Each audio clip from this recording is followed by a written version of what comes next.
Well, here we are again, and for those of you who came to the last review, you have some idea of what to expect. For those of you who didn't, welcome, so now let's begin. In case of fire, please leave the building by the main door to the right of the stage, through the kitchen, or through the gentleman's toilet, for those of you that are inclined. The bar is selling soft drinks, wines, beer, lager, cider, for your delectation, cocktail pasties, and very nice they are too. If you require refreshment, especially during their performances, please raise your hand, and one of our superb waiters, waitresses, will attend to your every need. In the drinking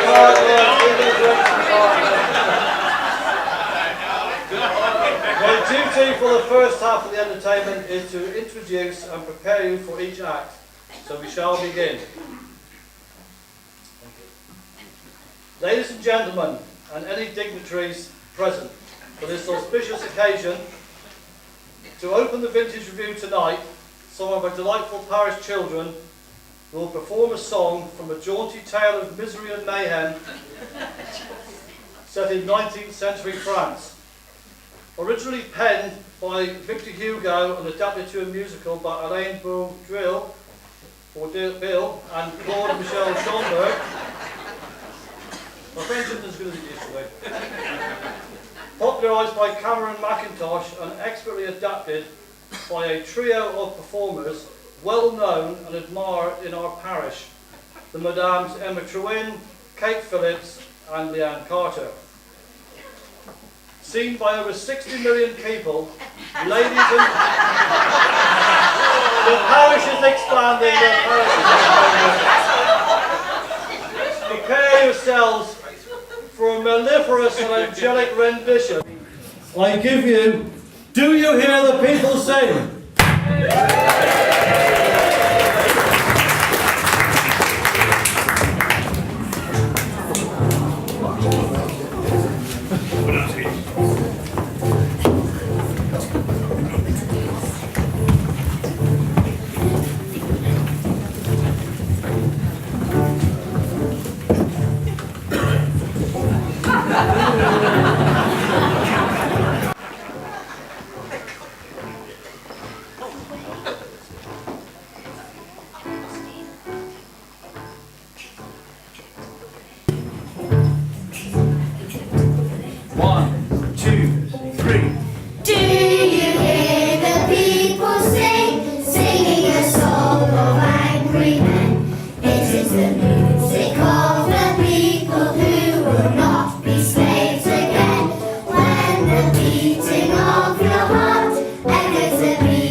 We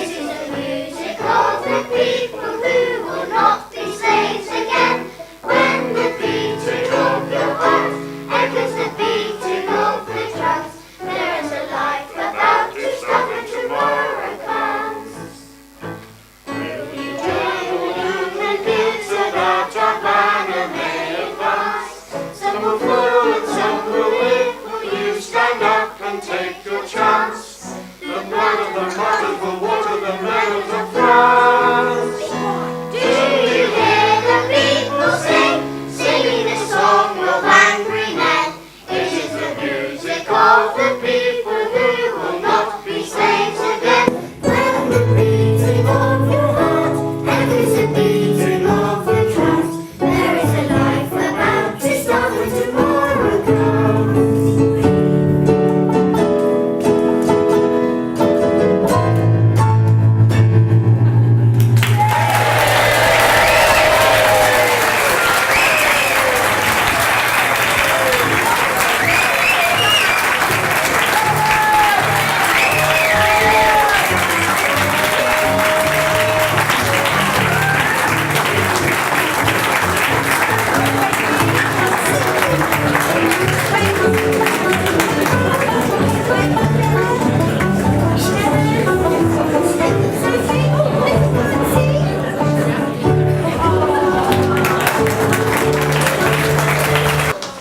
My word, what a way to start, hey? Come on, let's do it!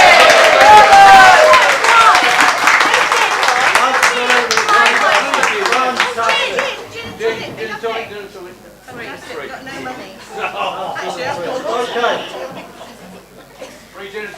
Right, our second act this evening.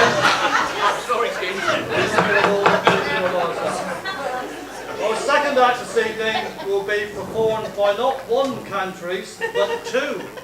Ooh. These two sprightly songbirds have drawn upon their theatrical and artistic skills to merge seamlessly into a pair of melodious minstrels.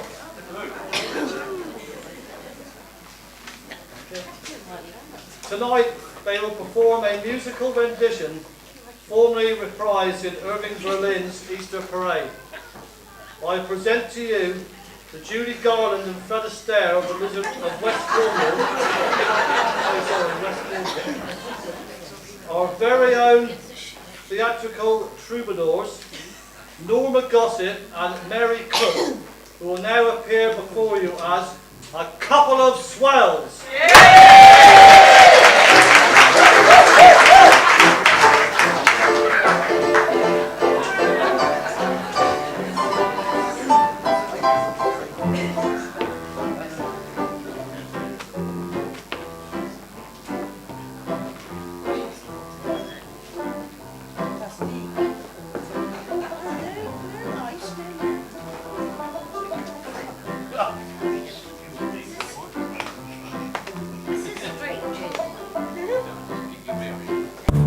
We're a couple of swells, we stop in the best hotels, but we prefer the country far away from the city smells.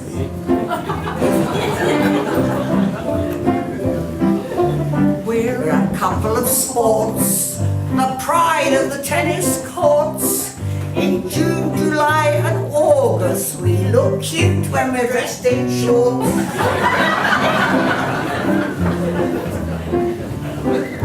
The Vanderbilts have asked us out for tea. For tea? We don't know how to get there, no siree. No, siree. We could drive up the avenue, But we haven't got a price. well, we could skate up the avenue. There isn't any ice. Well, we could ride on a bicycle. But we haven't got a bike. So we'll walk up the avenue. Yes, we'll walk up the avenue. Yes, we'll walk up the avenue is what we like.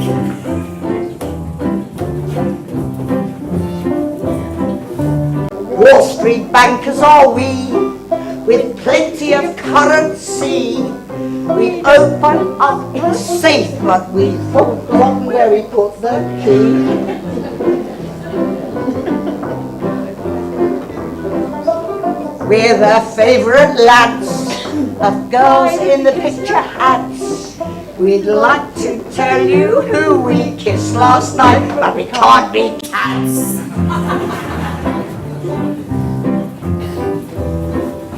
The Vanderbilts are waiting at the club. At the club? But how are we to get there? That's the rub, that's the rub. We could sail up the avenue, but we haven't got a yacht. We could ride up the avenue, but the horse we had was shot. Ride on the trolley car, but we haven't got the price. So we'll walk up the avenue. Yes, we'll walk up the avenue. Yes, we'll walk up the avenue.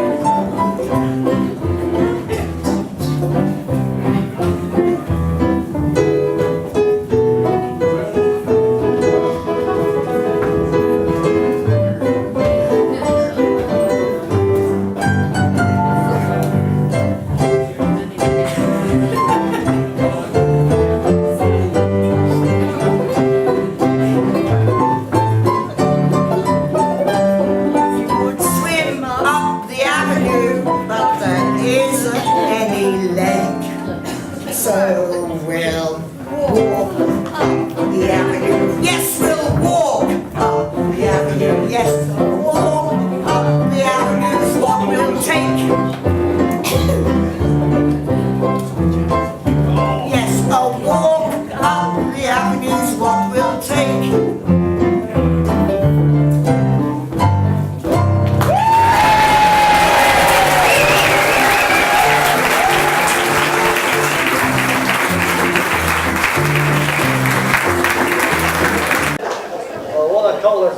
There, I think all feel like a couple of swells with all these pasties, drunk all the beer and everything. Okay, right, there we go. Right, you will by now have noticed. Oh, can you turn the volume up? I can't hear at the back. Can you hear at the back? Okay.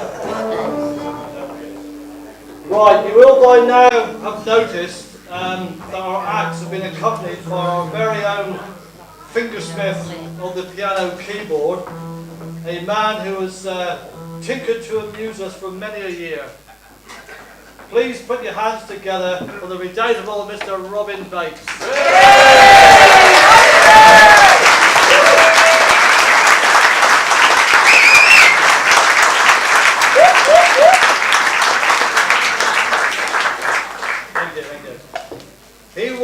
He will now accompany Mr. Andy Baker. Now we're very honoured to have Mr. Baker here tonight.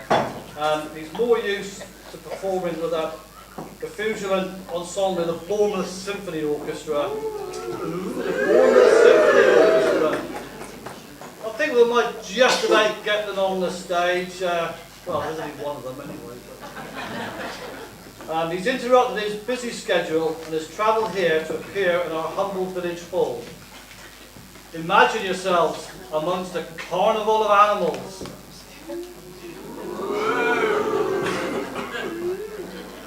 Written by the romantic French composer Saint-Saëns, Andy will first evoke for us that exuberant creature, the elephant, closely followed by a bull. In this village hall. In a piece composed for the double bass by Norman Hester, the bull steps out. Ladies and gentlemen, you are about to marvel at the musicality of our magnificent maestros, both professional in their own fields.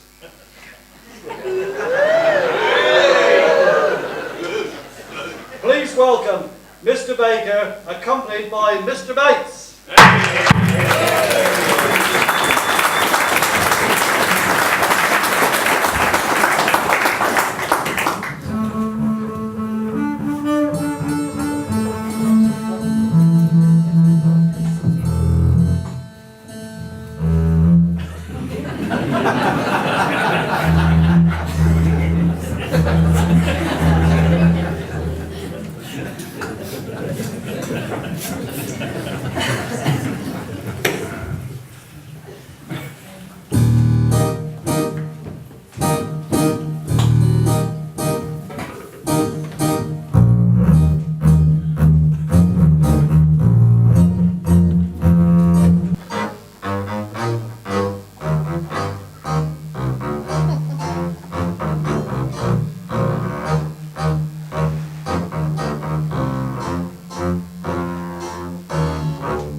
rocky and rolly, wouldn't it? We all have a little bit of quiet things down now, a little bit, I think.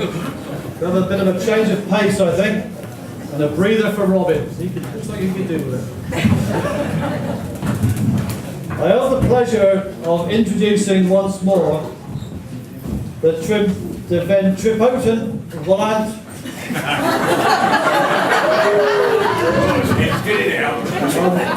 and master of verbiosity,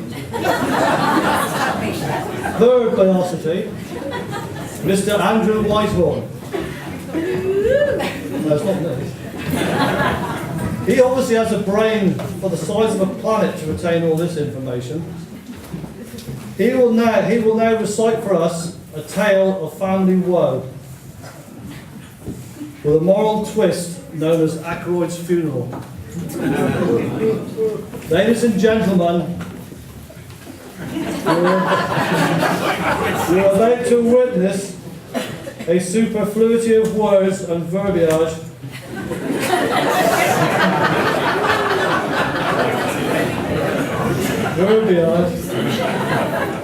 Please excuse the vernacular and enjoy the versical skills of Mr. Whitehorn.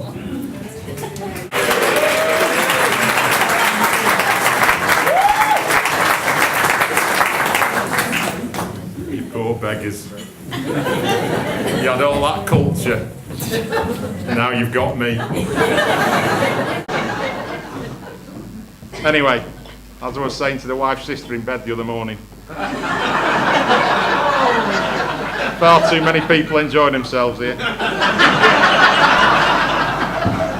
So, I think as we move through these times of financial austerity, it's only fitting that I introduce the sombre note to this evening's performance.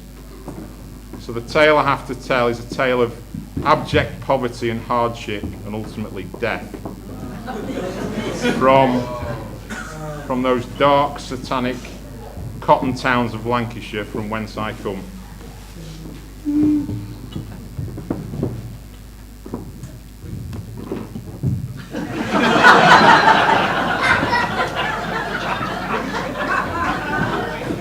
It was as dark as a coal hole picnic the day Grandad Ackroyd dropped dead. Work was as scarce as rocking horse droppings. There was not a church roof for miles left with lead. So cold, the flame on the candle got frozen one Wednesday night. We had to warm it up in oven before we could get it to light. On Sunday, our chicken for dinner was a pigeon off next door's loft. But my dad pumped it up too hard with his bike pump and the little beggar flirted off. What do you want to eat now, Dad? Said Mum, picking her nose. Hard-boiled eggs, said Dad. You can't get your fingers in those.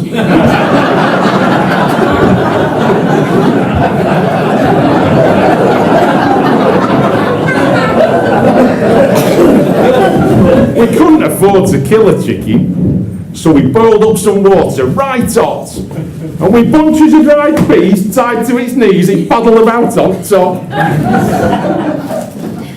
My granddad had mortgaged his pension till 1994, and Gran, in a vest, was outside doing her best with a red light over at coal shed door. I can't stand no more of this, said my old man with a mad glint in his glass eye. We'll have to defraud the insurance. Hands up, I need a volunteer to die. Well, Mum said she would have done it, but she was just far too busy. Albert said he had a library book due. Gran said she would have, but she had a date round her mate to go for a chat and a brew. So we had to settle the matter by drawing straws. But the result was never in no doubt, cause me dad cut Grandad's in half with bread knife just as he was pulling it out. I'm too old to die, wailed Grandad, using the cat as a club to belabor me dad. All right, said Dad, you don't have to die. Just lie down and pretend as you had. So Grandad lay on the hearthrug and we got the doctor in. Gran took down a bottle and glasses and filled him with her tomcat gin. He said Grandad had died of a very rare disease, a bad case of tropical frostbite. Then he staggered off out and we all heard a shout from the street because he went and slipped him some dog shine a light, it were cold.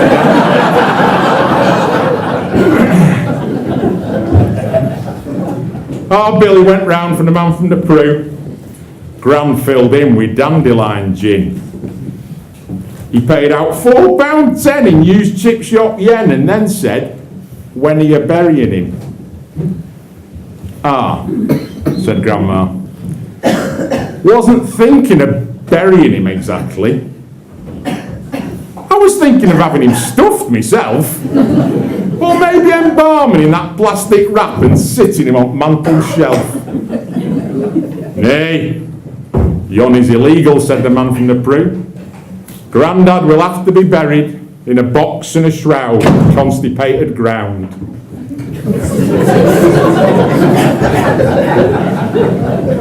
Grandad started to look a bit worried at this, especially when the man from the Prue said he'd come along to see everything done was quite right.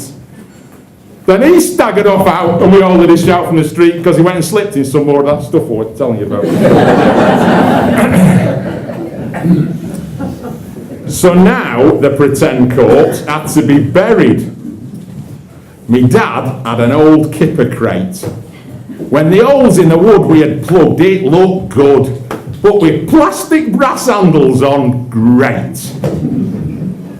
We'll only bury you just till he's gone. Then we'll dig you up again, honest, Dad said. But it still took a bottle of gin for Grandad to give in and lay in the box to play dead. Ooh, what a lovely corpse, said Gran as tears fell on her dripping and toast. Till the body at rest shoved his hand up her vest and went, now then, how's that for a ghost?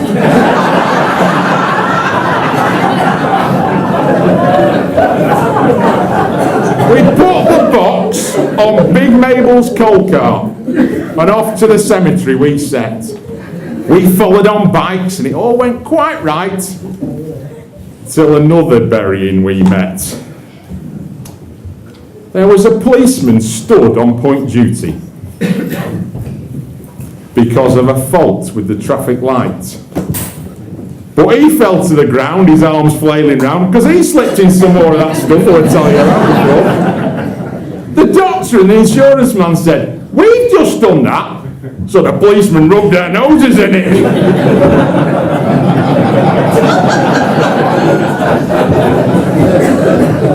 The traffic flew round and both buryings got in a jam. Their driver took a swing at me dad with a wrench and got a kick in the shoemakers off me mum. When we got it all sorted, we'd got the wrong box. Oops, said Gran. That's the last we'll be seeing of him. Because when their driver came round, our burying we found had gone to the crematorium.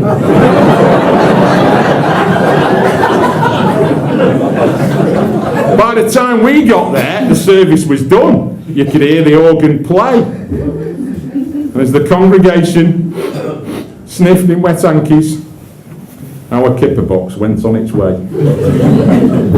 The shutters were open. You could see the flames. Then Grandad let out a yell. And a coffin with legs in its arse end on fire ran out on conveyor belt. Over the pews and out through the door that burning kipper box ran. And we all cheered that crate as it swam through the lake, chased by me dad and me mum. Oh, it's a blessed miracle, said Grandma. But the man from the Prue went quite white. Ruined, he roared. He would have said more, but he got bit by the dog that were doing all that stuff we're telling you. So, The lesson from my tale is this. No matter how hard the times we live in, don't be tempted to defraud the insurance. Just keep your heads down and drink plenty of gin.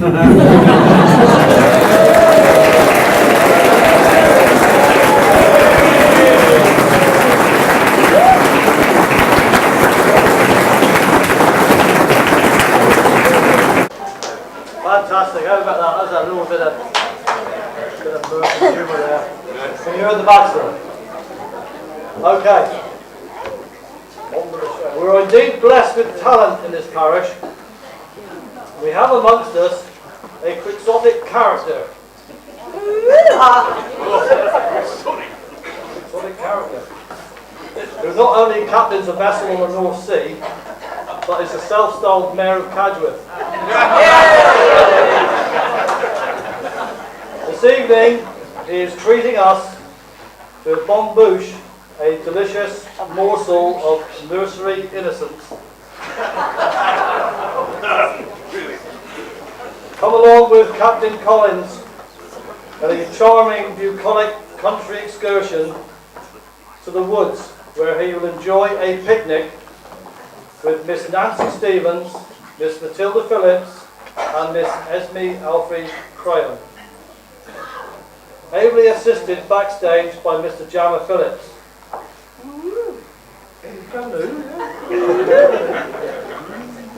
The Epicurean scene and resplendent resonance of Captain Collins' voice will allow you to enjoy the most pleasurable teddy bears picnic.